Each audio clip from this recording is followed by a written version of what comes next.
One day, George the Steamroller was waiting for Percy to take him to a new workplace. George was being rude to Rheneas and Skarloey. "You're just worn-out wheels on worn-out rails." "You need rocks for your roads," replied Skarloey, "and we're helping you." "I need to flatten little engines in the scrapyards," retorted George. Then Percy arrived to take George away. He was still rebelling. "Railways are no good. Turn them into roads." The little engines were pleased to see him go. George grumbled all the way to the old branch line.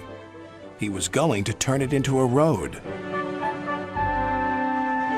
When they arrived, George was rude again. "Bumpy ride on rotten rails. I'm glad it's over." "So am I," said Percy. "Ha!" huffed George. Percy was still fuming when he met Thomas. "What's up, Percy?"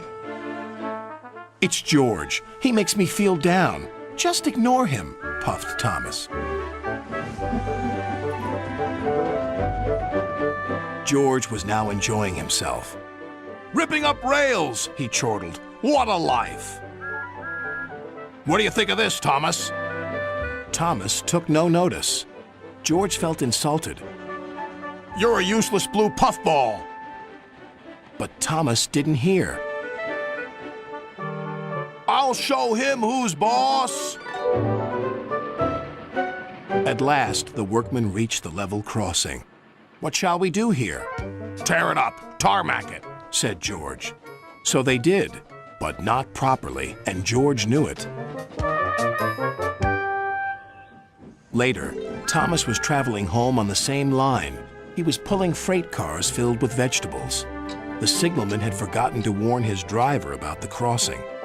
"That's nice. We don't need to stop," said Thomas happily. "Yes, we do," called his driver. But it was too late.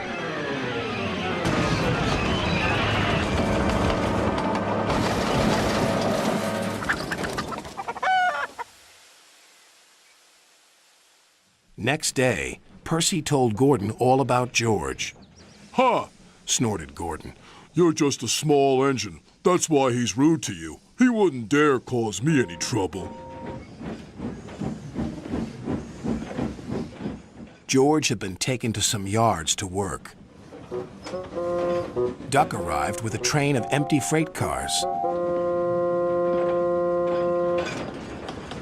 George was blocking his way, and a car was stuck on the main line. "Let me through," demanded Duck. "You'll just have to wait," replied George. "There's no time to wait. I must clear my freight cars from the main line to let Gordon through." "Then he'll have to wait too," said George.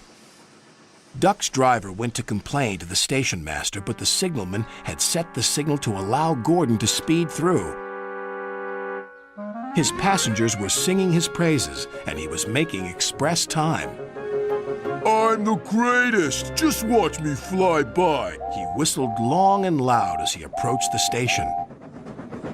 Suddenly, he saw a freight car on the line ahead. "Get out of my way!" But the freight car wouldn't move until Gordon forced it.